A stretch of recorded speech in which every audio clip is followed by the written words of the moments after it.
Morning friends. આજના લેક્ચરની અંદર આપણે પરોપજીવન એટલે કે પેરેસિટિઝમ એના વિશે વાત કરીશું. સજીવો જુદી જુદી આંતરક્રિયાઓ એકબીજા જે છે જૈવિક કે અજૈવિક પરિબળો વચ્ચે કરતા હોય છે. તો અહીંયા આપણે વાત કરી કે કેટલાક સજીવો વચ્ચેની પણ કેટલીક આંતરક્રિયાઓ થાય છે. એમાં આપણે ઓલરેડી સ્પર્ધા અને પરભક્ષણ વિશે અભ્યાસ કર્યા. આજના લેક્ચરમાં આપણે વાત કરીશું પરોપજીવી વિશે, જેને આપણે પેરેસાઇટ તરીકે લઈએ છીએ. આ શબ્દ આપણા માટે નવીનતમ નથી, કારણ કે પરોપજીવન તો આપણા જીવન સાથે જ સંકળાયેલું છે. કારણ કે નાનું બાળક હોય, બરાબર છે, તો એના ફાધર ઉપર ડિપેન્ડ હોય, મધર ઉપર ડિપેન્ડ હોય, તો એક પ્રકારનું શું છે, પરોપજીવન જ છે. મોટાભાગની લીલી વનસ્પતિઓ છે એ પોતે સ્વયંપોષી છે, બાકી મોટાભાગના પ્રાણીઓ છે એ કેવા છે, પરપોષી છે. એટલે કે બીજા ઉપર પોષણ ઉપર આધાર રાખે છે.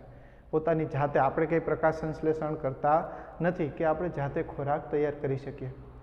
તો આમ ઘણા બધા પ્રાણીઓ જે છે, બરાબર છે, આ પરપોષી, મોટાભાગના પ્રાણીઓ પરપોષી તરીકે જીવન જીવે છે. તો આ પરોપજીવન, બરાબર છે, પરોપજીવનની વાત કરીએ તો પરોપજીવન ગાળતા સજીવો આ એક એવી ક્રિયાવિધિ છે કે રહેવાની, જમવાની, આ બધી જે છે એ બિન ખર્ચાળ પદ્ધતિ છે.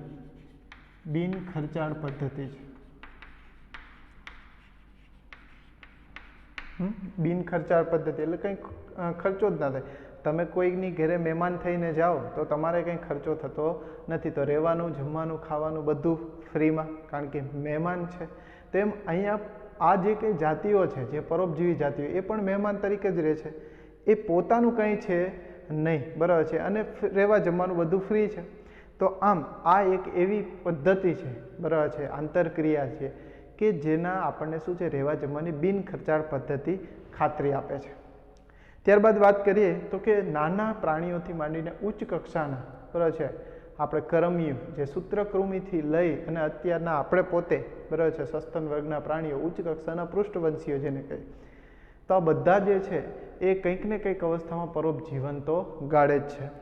હવે વાત કરીએ કે જ્યારે ઘણી વખત કેવું થાય, આપણી ઘરે અમુક મહેમાન એવા હોય કે કાયમી હાજરી આપતા હોય થોડા દિવસે. એટલે શું થાય કે આવા કંટાળાજનક મહેમાન આવે ત્યારે શું કરે, યજમાન. હવે અહીંયા બે શબ્દ યાદ રાખવાના છે, બરાબર છે. પરોપજીવન, ખાસ કરીને આપણે કીધું કે એમની સંજ્ઞા કઈ થશે કે એક જાતિ જે છે પરોપજીવનની આંતરક્રિયામાં એકને લાભ થશે અને એકને શું થશે, ગેરલાભ થશે. તો એક જાતિને લાભ અને બીજી જાતિને શું થાય, ગેરલાભ થાય છે.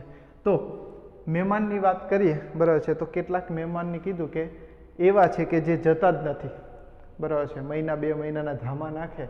તો આવા મહેમાનને હટાવવા માટે શું કહેવાય, તો બે શબ્દ આપણે કીધું કે એક તો અહીંયા બે સજીવ હોય, એક તો શું હોય, પરોપજીવી હોય. કોણ હોય, પરોપજીવી. અને બીજો કોણ હોય, તો કે યજમાન હોય. કોણ હોય, યજમાન. આપણે પરોપજીવી એટલે કે મહેમાન, અને જેની ઘરે જાય એ કોણ થાય, યજમાન થાય.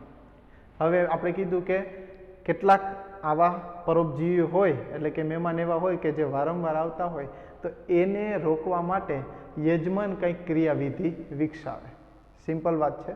શું કીધું, પરોપજીવી સામે રક્ષણ મેળવવા માટે યજમાન શું કરશે, કંઈક ક્રિયાવિધિ વિકસાવે. જેમ કે એક એક્ઝામ્પલ આપું, એવા મહેમાન આવે ત્યારે ઘરધણી એમ કે અમારે તો બહાર જવાનું છે. એટલે તમે આવ્યા બહુ સારું કહેવાય, પણ અમારે તો આજે જ બહાર જવાનું છે. તો આ કંઈક ક્રિયાવિધિ કરીને છટકવાના પ્રયત્ન કરે. કે તો મહેમાન કે કાંઈ વાંધો નહીં, એમાં પછી આવશું. તો એક ક્રિયાવિધિ એવી કરી કે યજમાન છે, બરાબર છે, એ શું કરશે, પરોપજીવીથી રક્ષણ મેળવવા માટે કંઈક ક્રિયાવિધિ વિકસાવે. આ પહેલું સેન્ટેન્સ. હવે શું કહે છે કે જ્યારે આવી યજમાન કોઈ ક્રિયાવિધિ વિકસાવે તો તરત જ, જો મહેમાનને ટકી રહેવું હોય તો શું કરશે, તરત જ યજમાનની સાપેક્ષે ટકી રહેવા માટે પરોપજીવી પણ કંઈક ક્રિયાવિધિ વિકસાવે. હવે નેક્સ્ટ, મહેમાન આવ્યા અને પરોપજીવી એટલે કે યજમાને શું કીધું, યજમાને એવું કીધું કે અમારે તો બહાર જવું છે. તો મહેમાને સામે પ્રતિક્રિયા આપી, શું, તમારે બહાર જવું હોય તો ચિંતા નહીં કરો, તમારું ઘર આખું સેફ અમે રાખીશું, પણ અમે રહેશું અહીંયા. તો આવી રીતના યજમાનની સાપેક્ષે પરોપજીવીએ પણ ક્રિયાવિધિ વિકસાવી નાખી. તો ખાસ આ સેન્ટેન્સ સમજવાનું છે. પહેલાં શું કરે, યજમાન પરોપજીવીથી સુરક્ષા માટે ક્રિયાવિધિ વિકસાવે. ત્યારબાદ યજમાનની બરાબર છે જે કંઈ ક્રિયાવિધિ વિકસાવી છે એને નિષ્ફળ બનાવવા માટે પરોપજીવી પણ કંઈક ક્રિયાવિધિ વિકસાવે છે. તો આમ બંને એકબીજા સાથે શું છે, સંકલિત છે, અને એટલા માટે આ બંનેનો સહવિકાસ થવો શું છે, જરૂરી છે. સહવિકાસ. કારણ કે માની લો કે યજમાન જો કંઈ બદલાવ કરે તો સાથે સાથે પરોપજીવીએ પણ બદલાવ કરવો પડે, નકર એનો લાભ લઈ શકે નહીં. બરાબર છે. જેવો યજમાન કંઈક બદલાવ કરે તરત જ બરાબર છે મહેમાન પણ શું કરે, સાથે સાથે કંઈક બદલાવ કરી નાખે, તો જ એ ત્યાં ટકી શકે, નકર મહેમાનને ઘરે જવું પડે. તો આવા પ્રકારે બરાબર છે આ પરોપજીવન કાઢતા હોય છે. બીજી વાત કરીએ આગળ બરાબર છે કે પરોપજીવનના કેટલાક અનુકૂલનો હોય. પરોપજીવી છે એ કેટલાક અનુકૂલનો કેળવે. તો પરોપજીવનના અનુકૂલનો ક્યાં હોય? આપણે કીધું દરેક અનુકૂળ થઈને રહે, તો એવા અનુકૂલનો પરોપજીવીના કયા કયા છે તેની વાત કરીએ કે પહેલું જે છે એ શું કરશે કે એવા ગુંદરીય યજમાન સાથે ચોંટી રહેવા માટે ગુંદરીય અંગોનું નિર્માણ કરે. શું કરે? ગુંદરીય અંગોનું નિર્માણ કરે. બીજું, એનો પોતાનો પાચન તંત્રનો લોપ કરે. પાચન તંત્રનો શું થાય? લોપ થાય. એટલે કે પાચન તંત્ર જ ન હોય કે આપણી પાસે તો પાચનની ક્રિયા છે, તમે તૈયાર જ આપો ખોરાક, બરાબર છે. તો આવી રીતના પાચન તંત્રનો લોપ કરશે. બીજું, કેટલાક ચૂસકો, માની લો કે યજમાન પાસેથી આ જે કંઈ ખોરાક ને પાણી લેવું હોય તો એના માટે ચૂસકો શું કરશે? ચૂસકોની હાજરી હોય, બરાબર છે. તો આવા પ્રકારની કંઈક ને કંઈક અનુકૂલનો વિકસાવે છે. બીજું, કેટલાક સંવેદી અંગો ગુમાવે. કેટલાક સંવેદી અંગો એ પોતાને શું કરશે? ગુમાવી દેશે. એટલા માટે શું થાય? યજમાન એને બરાબર છે ખોરાક પાણીને રહેઠાણ આપે, બરાબર છે. તો આવી રીતે જેમ ભિખારી છે એ કંઈ સારા કપડાં પહેરીને ભીખ માગે તો કોઈને ભીખ ના આપે, એના જેવું છે કે આ યજમાન જે પરોપજીવી છે એ કંઈક ને કંઈક એવી ક્રિયાવિધિ વિકસાવે કે ભાઈ મારી પાસે તો આ ક્રિયાવિધિ છે, હું પ્રકાશ સંશ્લેષણ નથી કરી શકતો, એટલે મને પ્લીઝ બરાબર છે વનસ્પતિને કે તમે મને આપો ને. તો એવી કંઈક ને કંઈક ક્રિયાવિધિ વિકસાવે, કંઈક સંવેદી અંગો ગુમાવે, ચૂસકોની હાજરી હોય પોતાની પાસે. બીજું, પાચન તંત્રનો લોપ કરે, બરાબર છે, એટલે ડાયરેક્ટ પોષણ, તૈયાર જ ખોરાક ડાયરેક્ટ લઈ લેવાનો રહે. ગુંદરીય અંગો એટલે કે યજમાન સાથે ચોંટી રહેવા માટે આવા અંગોનું નિર્માણ કરે. લાસ્ટમાં કે તેની ઉચ્ચ પ્રજનન ક્ષમતા કેળવે. એની પ્રજનન ક્ષમતા પણ કેવી હોય? વધુ હોય. ઉચ્ચ પ્રજનન ક્ષમતા. એક વખત ત્યાં જામી જાય એટલે તમારે બરાબર છે ને કાઢવી મુશ્કેલ બને એવા પરોપજીવી હોય, બરાબર છે. જેમ કે આપણા શરીરની જ વાત કરો, નાના બાળકોને કૃમિ થતા હોય તો એ કૃમિ એકચ્યુઅલી શું છે? આપણા શરીરના આંતરડાના ભાગોની અંદર બરાબર છે આપણે જે કંઈ ખાઈએ એ ખાઈને જીવતા હોય. એટલે ઘણા છોકરાને કહેતા હોય કે નાના બાળકો બહુ છે ને તંદુરસ્ત નથી ને એવું કહેતા હોય, એકદમ પતલા હોય છે. શું કામ? કારણ કે જે કંઈ ખોરાક ખાય એ અંદર રહેલા કૃમિ ખાઈ જાય. તો આવા સૂત્રકૃમિ અંદર જે છે પરોપજીવન ગાળે છે. તો આમ સામાન્ય રીતના આ પ્રકારે એનું જીવનતંત્ર પણ કેવું હોય છે? આવા જે પરોપજીવી હોય એનું જીવનતંત્ર પણ જટિલ હોય. કેવું હોય? એકદમ જટિલ હોય.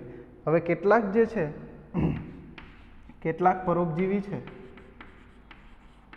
એનું જીવન કેવું છે? એકદમ જટિલ હોય, અને એ બે યજમાન સાથે જોડાયેલા હોય.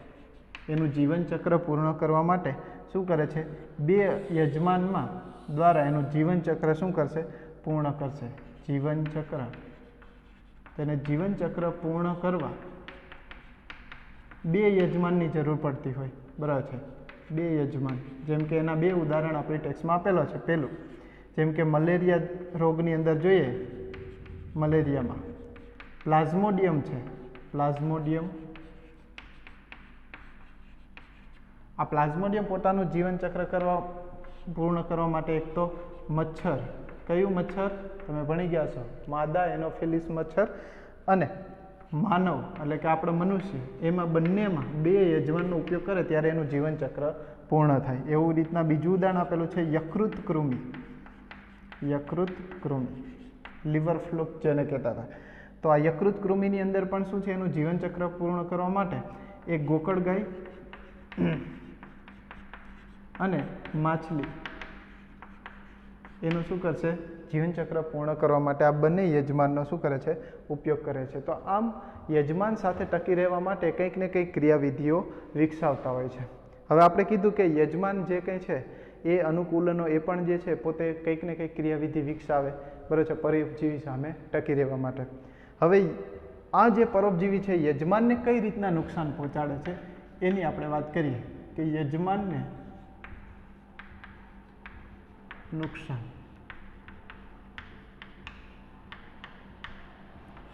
તો પરોપજીવી છે એ યજમાનને કઈ રીતના નુકસાન પહોંચાડે એની વાત કરીએ તો કે જુદી જુદી પદ્ધતિ દ્વારા, બરાબર છે, યજમાનને એ નુકસાન પહોંચાડે છે. જેમ કે આપણે વાત કરીએ યજમાનની ઉત્તરજીવિતતા ઘટાડે. શું કરે? યજમાનની ઉત્તરજીવિતતા ઘટાડે.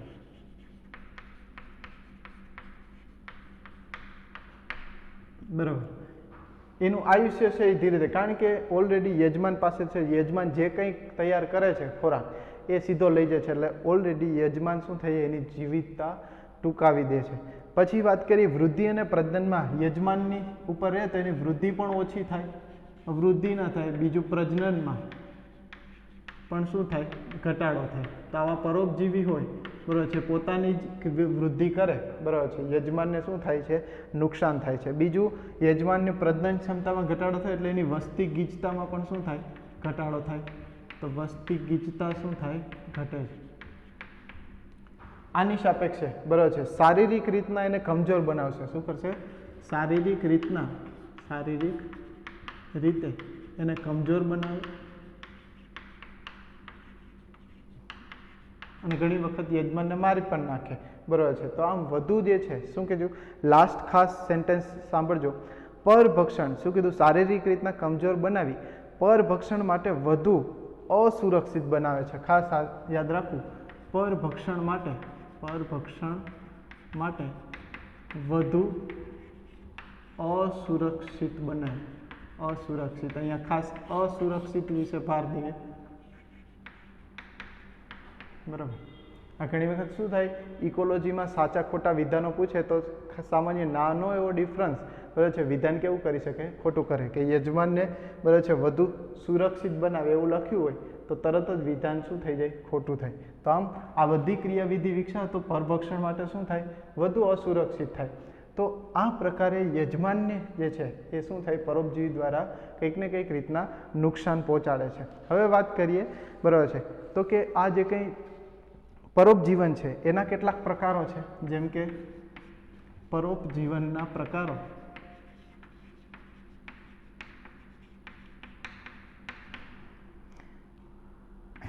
સામાન્ય રીતના આ જે પ્રકારો છે એ આપણે આપણા માટે થોડોક એક્સ્ટ્રા પોર્શન છે, ટેક્સ્ટમાં આપેલો નથી, પણ આપણે સમજણ માટે, અને ઘણી જગ્યાએ આવી રીતના એક્સ્ટ્રા ક્વેશ્ચન પૂછે તો આમાંથી પૂછી શકે, તો એના માટે આપણે વાત કરીએ કે પરોપજીવન છે મુખ્યત્વે સંપૂર્ણ અથવા અપૂર્ણ બે પ્રકારે તમને જોવા મળશે. એક તો સંપૂર્ણ હોય અને બીજું છે અપૂર્ણ. હવે સંપૂર્ણ પરોપજીવન છે એની અંદર શું ડિફરન્સ? કે જે તે સજીવ છે એ ટોટલી, બરાબર છે, ખોરાક તૈયાર કરવાની એની કોઈ ક્ષમતા જ નથી. એ ટોટલી પરોપજીવન પાસેથી તૈયાર ખોરાક લે છે. શું લે છે? તૈયાર ખોરાક લે છે. અપૂર્ણ પરોપજીવન જે ગાળે છે એ સજીવો માત્ર એની પાસેથી અમુક ક્ષાર લે, અમુક પાણી લે, પણ પોતાની જાતે ખોરાક તૈયાર કરે છે, બરાબર છે. તો આ પ્રકારે બે પ્રકારના યજમાન છે. આપણી ઘરે મહેમાન આવે છે તો બે પ્રકારના મહેમાન છે. એક તો તૈયાર ભાણે આવીને જમે છે, બરાબર છે, એટલે, અને બીજા કેવા છે તો કે કંઈ નહીં, અમને ખાલી તમારો સીધો સામાન આપી દો, અમે જાતે તૈયાર કરીશું અને તમને જમાડીશું. આવા પણ મહેમાન હોય. તો એવા જે છે પરોપજીવન એ અપૂર્ણ પરોપજીવન, અને જે સંપૂર્ણ ખોરાક લે છે યજમાન પાસે તેને શું કહે? સંપૂર્ણ પરોપજીવન. સંપૂર્ણ પરોપજીવનના પણ અહીંયા આપણે બે ઉદાહરણ આપણે લઈશું. સંપૂર્ણ પ્રકાંડ પરોપજીવી, પ્રકાંડ પરોપજીવી અને મૂળ પરોપજીવી, બરાબર છે. એવી રીતના આમાં પણ બે ઉદાહરણ લઈશું આપણે. પ્રકાંડ, અપૂર્ણ પ્રકાંડ પરોપજીવી અને અપૂર્ણ મૂળ પરોપજીવી. રેડી. પહેલું ઉદાહરણ લઈએ, સંપૂર્ણ પ્રકાંડ પરોપજીવી, બરાબર છે, સંપૂર્ણ પ્રકાંડ પરોપજીવી. તો એમની અંદર ઉદાહરણ તરીકે આપણે લઈએ અમરવેલ, જેને આપણે ઇંગ્લિશમાં કુસ્કુટા તરીકે પણ ઓળખીએ છીએ. ઉદ્વિકાસની ક્રિયાવિધિમાં બરાબર છે આ જે કંઈ વનસ્પતિ છે, અમરવેલ એટલે એવું નામ જ જો છે કેવું છે અમરવેલ, તો આ ઉદ્વિકાસની ક્રિયામાં આ જે વનસ્પતિ છે એને હરિતદ્રવ્ય છે એ ગુમાવી દીધું, હરિતદ્રવ્ય ગુમાવી દીધું. બીજું એની પાસે પર્ણો પણ હોતા નથી. ખાસ કરીને તમે જોયું હોય બરાબર છે કે પીળા કલરની તાતણા જેવી દોરીઓ હોય ઘણી જગ્યાએ, કોઈ બાવળ કે એવી વનસ્પતિઓમાં તમે ગામડામાં રહેતા હોય તો તમે જોયું હોય કે શેઢા ઉપર આવી પીળા કલરની અસંખ્ય દોરીઓ, આમ ગૂંચળા ખાલી દોરી જ પીળા કલરની દોરીઓ એ વીંટળાયેલી તમારે પડી હોય. તો આ જે છે એ શું છે? કુસ્કુટા એટલે કે અમરવેલ. એમાં ફ્લાવર આવે છે, ફૂલ આવે છે, પણ પર્ણો કે હરિતદ્રવ્ય હોતા નથી, જેથી પ્રકાશ સંશ્લેષણ એ પોતે કરશે નહીં. અને આમ એ જે યજમાન હોય એની પાસે, ખાસ કરીને અમરવેલ પાસે ચૂસકો હોય, એ જેને હુસ્ટોરિયા તરીકે ઓળખવામાં આવે, એ ચૂસકો યજમાનની જે છે પ્રકાંડ ઉપર શું થાય? આમ ખૂપાવી દે અને એની જે જલવાહિની ને અન્વાહિની હોય ત્યાંથી સીધું જ શું કરશે? ડાયરેક્ટ એ પોષણ મેળવી લેશે. તો આ પ્રકારે પ્રકાંડ પરોપજીવી સંપૂર્ણ, ખાસ યાદ રાખજો, સંપૂર્ણ પ્રકાંડ પરોપજીવીનું ઉદાહરણ કોણ આવશે? તો કે અમરવેલ, જેને આપણે લઈએ કુસ્કુટા તરીકે ઓળખીએ છીએ. તો આ પહેલું ઉદાહરણ થયું. બીજું ઉદાહરણ લઈએ સંપૂર્ણ મૂળ પ્રકાંડ પરોપજીવી. તો એની અંદર ઉદાહરણ આવશે ચંદન. ચંદનને ઇંગ્લિશમાં કહેવાય સેન્ટેલમ આલ્બમ, બરાબર છે? સેન્ટેલમ આલ્બમ. ખાસ યાદ છે ને, બરાબર છે? નામાધિકરણ કોઈ લખવામાં આવે તો જ્યારે હસ્તલેખિત કરતા હોય ત્યારે વૈજ્ઞાનિક નામને શું કરીએ છીએ આપણે? આડી લીટી કરીએ છીએ. અને એ શેનું સૂચન કરે છે? તો કે લેટિન ભાષાનું સૂચન કરે છે. પ્રજાતિનો પહેલો અક્ષર કેપિટલ હોય અને જાતિનો પહેલો અક્ષર કેવો હોય છે? નાનો, સ્મોલ મૂળાક્ષરમાં લખવામાં આવે છે. પહેલું ચેપ્ટર યાદ કરીશું. તો ચંદન છે એ પોતે શું કરે છે? તો કે સેન્ટેલમ આલ્બમ બીજા કોઈ વનસ્પતિ હોય એના મૂળ ઉપર શું કરે છે? પરોપજીવન ગાળે. એની પાસેથી શું કરે છે? એ સામાન્ય રીતના પોષણ મેળવતું હોય છે. તો ખાસ કરીને ચંદન આમાં નહીં આવે,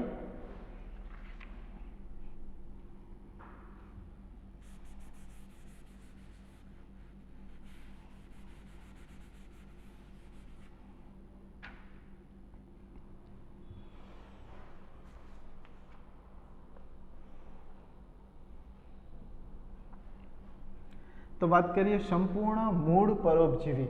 તો સંપૂર્ણ મૂળ પરોપજીવીની અંદર બરાબર છે ઉદાહરણ આવશે, બરાબર છે? રેફ્લેશિયા આર્નોલ્ડી, રેફ્લેશિયા આર્નોલ્ડી અને ઓરોબાંકે. રેફ્લેશિયા આર્નોલ્ડી સૌથી મોટામાં મોટું પુષ્પ જે છે, સામાન્ય રીતના 8 કિલોથી પણ વધારે આવડું મોટું પુષ્પ જોવા મળશે, જે વિશ્વનું સૌથી મોટું ફૂલ તરીકે આપણે ઓળખીએ છીએ. તો આ રેફ્લેશિયા આર્નોલ્ડી બરાબર છે, જે જાવા અને સુમાત્રાના જંગલોમાં મોટી મોટી જે મહાકાય લતાઓ હોય એની ઉપર આ તમને જોવા મળે છે. તો એ સામાન્ય રીતના શું કરે છે? સંપૂર્ણ બીજી વનસ્પતિના જે લતાઓ છે એમના મૂળ ઉપર જ શું કરે છે? સંપૂર્ણ રીતના જોવા મળે છે. આ ઉપરાંત બીજું કીધું ઓરોબેન્કી, બરાબર છે? એ પણ સામાન્ય રીતના સંપૂર્ણ મૂળ પરોપજીવન તરીકે જોવા મળશે. ખાસ કરીને ઓરોબેન્કી એ ફેમિલી ઓરોબેન્કેસીની અંદર આવે છે અને મોટા ભાગે કેમાં જોવા મળશે? તો કે ઓરોબાંકે બટેટા, ટમેટા, રીંગણા અને તમાકુના છોડના મૂળ ઉપર એ ઉગી નીકળે છે. તો આ પ્રકારે આ જે વનસ્પતિ છે ઓરોબેન્કી, એને પર્ણ હોતા નથી. પર્ણનો શું હોય? અભાવ હોય. પર્ણ હોતા નથી. એ સંપૂર્ણ શું છે? મૂળ પરોપજીવી છે. એનું બીજનું અંકુરણ છે એ પણ કેના થ્રુ થાય? કે બીજા જે મૂળના સંપર્કમાં આવે, બીજી વનસ્પતિના મૂળના સંપર્કમાં આવે ત્યારે જ શું થાય છે? એનું અંકુરણ થાય છે. તો આ પ્રકારે ઓરોબાંકી અને રેફ્લેશિયા આર્નોલ્ડી કેવું છે? તો કે મૂળ, સંપૂર્ણ મૂળ પરોપજીવન ગાળે છે. ખાસ કરીને એની અંદર નીચે ગ્રંથિલ એટલે કે ટ્યુબર્સ નીકળે, બરાબર છે? અને ટ્યુબર્સ સામાન્ય રીતના શું છે? એની ઉપર જે છે બીજા વનસ્પતિના મૂળ ઉપર એ ઉદ્ભવતી હોય છે. તો આ જે ઉદાહરણ આપણે લીધું એ કેવું છે? સંપૂર્ણ મૂળ પરોપજીવન. હવે વાત કરીએ અપૂર્ણ. તો આપણે કીધું કે એવી વનસ્પતિ જે યજમાન વનસ્પતિ પાસેથી માત્ર શું લેશે? પાણી અને કેટલાક ક્ષાર જ લેશે. પાણી અને ક્ષાર લેશે ને પોતાની જાતે ખોરાક બનાવી શકે છે, એટલે કે એની પાસે પર્ણની વ્યવસ્થા હોય તો પ્રકાશ સંશ્લેષણ કરી શકે. તો એની અંદર જેમ કે સંપૂર્ણ અપૂર્ણ પ્રકાંડ પરોપજીવીનું ઉદાહરણ જે છે એની અંદર લઈએ તો ઉદાહરણ પૈકી કોણ આવશે તો કે વાંદો અથવા એને કહેવાય વિસ્કમ. ખાસ કરીને વાંદો બરાબર છે, વિસ્કમ જેને કહીએ. ગિરનારના જંગલની અંદર પણ આની 1-2 વેરાયટી તમને જોવા મળે છે. વાંદો પેરાસાઇટિક પ્લાન્ટ, તમે ખાસ કરીને બીજી વનસ્પતિ ઉપર એ શું છે તમને જોવા મળતો હોય છે. એ શું કરે છે તો કે એ બીજી વનસ્પતિ પાસેથી શું કરશે, એના ચૂસકો મૂળો દ્વારા એની સાથે ચોંટીને રહેશે અને એમાંથી શું કરશે, પોતે પોષણ મેળવશે. એટલે કે એની પાસે પાણીને ક્ષારો લે, પોતા પાસે પર્ણો હોય છે, તો એટલા માટે પોતે જ પ્રકાશ સંશ્લેષણ કરીને ખોરાક તૈયાર કરે. તો આવી વનસ્પતિને આપણે શું કહીએ છીએ, અપૂર્ણ પ્રકાંડ પરોપજીવી તરીકે આપણે ઓળખીએ છીએ. તો એની અંદર વાંદો જે છે, આપણે ઓલો વાંદો નથી, કોકરોચ નથી, વાંદો વનસ્પતિનું નામ છે. ત્યારબાદ મૂળ પરોપજીવી તરીકે સામાન્ય રીતના લે છે. તો મેં એમની અંદર ચંદન બરાબર છે, ઉદાહરણ તરીકે આપણે લઈએ ચંદન, સેન્ટેલમ આલ્બમ,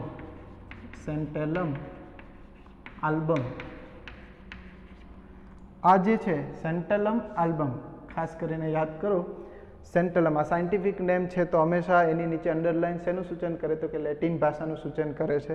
પહેલો પ્રજાતિનો અક્ષર બરાબર છે કેપિટલ હોય અને બીજો જાતિનો અક્ષર કેવો હોય, સ્મોલ મૂળાક્ષરમાં હોય, અને આ લેટિન ભાષાનું સૂચન કરવામાં આવે છે. તો આ સાયન્ટિફિક નેમ ચંદનનું છે, સેન્ટેલમ આલ્બમ. ચંદનના વૃક્ષના મૂળ છે બીજી વનસ્પતિના મૂળ જે છે એની સાથે ચોંટી જાય, આજુબાજુમાં જે કંઈ વનસ્પતિ એની સાથે ચોંટીને એની પાસેથી શું કરે છે, આ ખનિજ સારો અને આ પાણીના બધું શું કરે છે, મેળવે છે. તો આ પ્રકારે શું છે, અપૂર્ણ મૂળ પરોપજીવી તરીકે લઈએ છીએ. કેવું કીધું, અપૂર્ણ મૂળ પરોપજીવી તરીકે સેન્ટેલમ આલ્બમ તરીકે એને લેવામાં આવે છે. ચંદન જે છે બીજા મૂળ ઉપર અપૂર્ણ પરોપજીવી તરીકે જોવા મળે છે. બીજું થેસિયમ આલ્પિનમ, એ પણ અપૂર્ણ અથવા અર્ધમૂળ પરોપજીવી તરીકે ઓળખવામાં આવે છે. ખાસ કરીને ચૂસક મૂળો છે એ ઘાસના મૂળતંત્ર સાથે જોડાયેલું હોય છે. તો એ પણ ઉદાહરણ લખીએ, થેસિયમ આલ્પિનમ બરાબર છે, થેસિયમ આલ્પિનમ એ પણ ખાસ કરીને ઘાસના મૂળતંત્ર સાથે શું કરે છે, અપૂર્ણ અથવા તો અર્ધ પરોપજીવન તરીકે જોવામાં આવે છે. તો આ પ્રકારે જે પરોપજીવન છે બરાબર છે વનસ્પતિમાં ને જુદા જુદા પ્રમાણે જોવા મળતું હોય. હવે કેટલીક વાત કરીએ જુદા જુદા પરોપજીવનના પ્રકારો છે. એમાં બાહ્ય પરોપજીવન, અંતઃ પરોપજીવન અને અંડ પરોપજીવન બરાબર છે. એના મુખ્ય પ્રકારો જોઈએ તો 3 પ્રકાર જે છે બરાબર છે, જેમાં આપણે લઈએ બાહ્ય પરોપજીવન,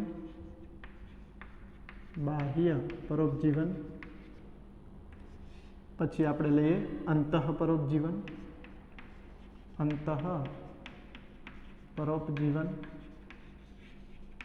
અને ત્રીજું ઉદાહરણ છે એ છે અંડ પરોપજીવન. તો આમને વાત કરીએ બાહ્ય પરોપજીવન એટલે શું, તો કે સામાન્ય રીતના સજીવના દેહની બહાર રહીને જીવન જીવતું હોય તો એવા સજીવને શું કહીએ છીએ આપણે, બાહ્ય પરોપજીવન તરીકે જીવન જીવતું હોય એમ આપણે કહી શકીએ. જેમ કે કેટલાક ઉદાહરણ આપેલા છે, મનુષ્યમાં જૂ, આપણને જે માથામાં જે થાય જૂ બરાબર છે, જેને આપણે સામાન્ય રીતના લાઇસ તરીકે ઓળખીએ છીએ, જૂ એટલે કે જેને લાઇસ કહીએ બરાબર છે. આ ઉપરાંત તમે કૂતરા અને ગાયોની અંદર બરાબર છે એકદમ ચોટેલી એવી નાની નાની બગાઈ જોઈ હોય બરાબર છે, બગાઈ, અને જેને ટિક્સ તરીકે ઓળખીએ છીએ, ટિક્સ. તો આ જે છે ખાસ કરીને આ જે ટિક્સ છે બગાઈ, એ પણ શું છે બાહ્ય પરોપજીવન. તમે ગાયની અંદર પણ અહીંયા બરાબર છે ગળાના ભાગ પાસે સામાન્ય રીતના જોઈએ, એવી રીતના કૂતરામાં પણ આવી જે છે એ શું કરે, એકદમ યજમાનની સાથે ચોંટાયેલી, એકદમ ચોંટાયેલી, તમે આમ ખેંચો ને તો લોહી નીકળી જાય છે. તો એવી જે છે એ બાહ્ય પરોપજીવન તરીકે એને ઓળખવામાં આવે છે. ખાસ કરીને બીજી કેટલીક સામુદ્રિક માછલી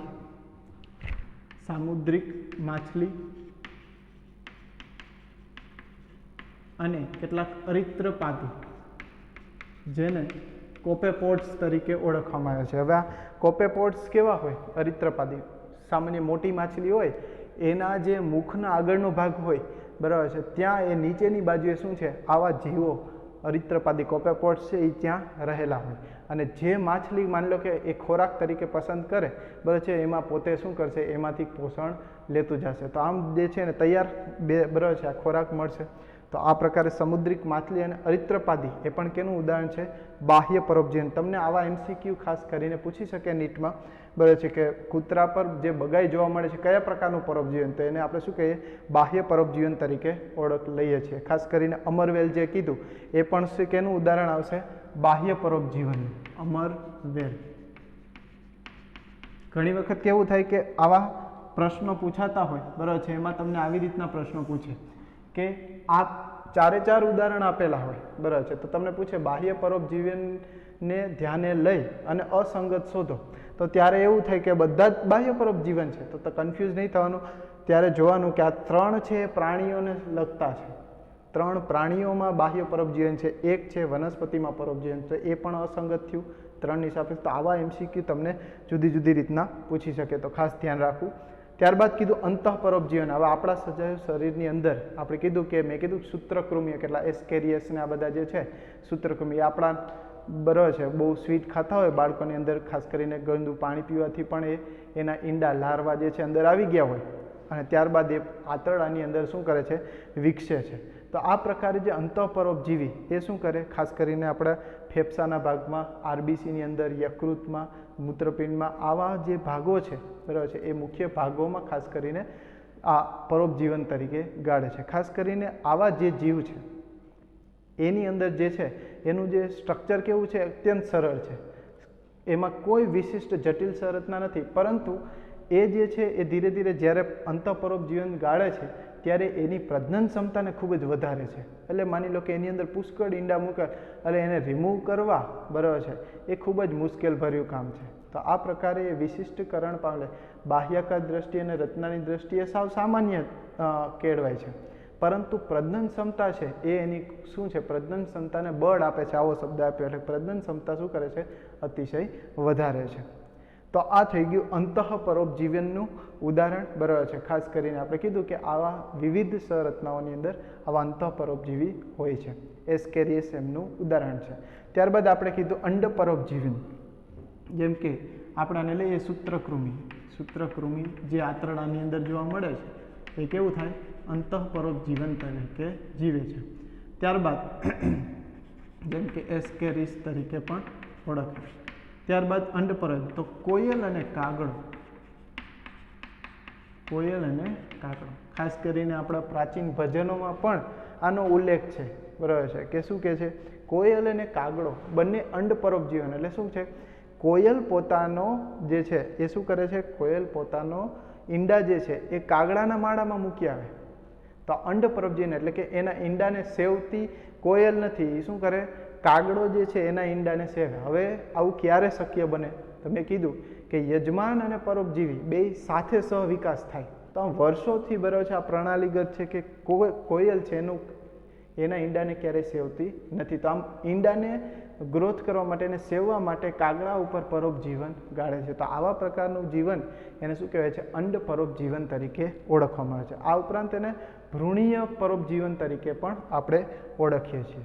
ખાસ કરીને કેટલાક અતિ પરોપજીવન તરીકે, બરાબર છે, લઈએ, જેમ કે કેટલાક અતિ પરજીવિતતા, અને પરજીવિતતા એવો શબ્દ પણ વપરાય, બીજા ઉપર જીવન જીવવું. હવે કેટલાક પરોપજીવન તો હોય જ, પણ કેટલાક અતિ પરોપજીવિતા છે, એટલે પોતે પણ જેની ઉપર છે એ પણ બીજા ઉપર પરોપજીવન જીવતો હોય, બરાબર છે. તો એનું ઉદાહરણ લઈએ, જેમ કે વાયરસ, બેક્ટેરિયોફેજ જેને આપણે લઈએ છીએ, જે બેક્ટેરિયા ઉપર જીવન જીવતું હોય એવો વાયરસ, આને આપણે શું કહીએ, બેક્ટેરિયોફેજ. તો આ બેક્ટેરિયોફેજ ઓલરેડી શું છે, એ પોતે પણ શું છે, પરોપજીવી છે, બેક્ટેરિયા, અને બેક્ટેરિયા પોતે પણ બીજા ઉપર ડિપેન્ડ છે. તો આમ અતિ પરજીવિતતા એનું ઉદાહરણ આપણે બેક્ટેરિયોફેજ તરીકે લઈએ. તો આમ પરોપજીવન છે એકબીજા સજીવ સાથે સંકળાયેલી સંરચના છે, અને ખાસ કરીને એકબીજા સાથે રહીને એમાં યજમાન છે એને હંમેશા શું થતું હોય, નુકસાન થતું હોય, અને જે પરોપજીવી છે એને હંમેશા લાભાલાભ હોય. તમારા ફાધર પાસેથી તમે પૈસા લો, બરાબર છે, તો તમે શું થયા, બોલોજીને, પરોપજીવી, બરાબર છે, અને તમારા ફાધર શું થાય, યજમાન થાય. તો આમ ફાધરના ખિસ્સામાંથી તો પૈસા નીકળી ગયા તો એને નુકસાન ગયું, અને તમારા ખીચામાં પૈસા આવ્યા અને તમે વાપરો તો એ શું થાય, તમને ફાયદો થાય. તો આ પ્રકારે આપણે પણ જીવન પરોપજીવન તરીકે ગાળીએ છીએ, પણ અતિ પરોપજીવન છે એ સામાન્ય રીતના છે જે તે સજીવના માટે શું છે, નુકસાનકારક હોય છે. તો આપણે સેલ્ફ પણ બરાબર છે, આપણે સંપૂર્ણ પરોપજીવન નથી ગાળતા, અમુક ઉંમર પછી આપણે પણ શું કરીએ છીએ, પોતાની જાતે જ એ બધું તૈયાર કરતા શીખી જઈએ છીએ. તો આ પ્રકારે આજે વાત કરી પરોપજીવનની. હવે નેક્સ્ટ લેક્ચરમાં આપણે વાત કરશું બરાબર છે સ્વભોજિતા, એટલે કે જેમાં એક સજીવને શું થતો હોય, લાભ થતો હોય અને એકને લાભય નહીં અને ગેરલાભ નહીં. તો આના વિશે વિસ્તૃત આપણે નેક્સ્ટ લેક્ચરમાં અભ્યાસ કરીશું. Thank you so much.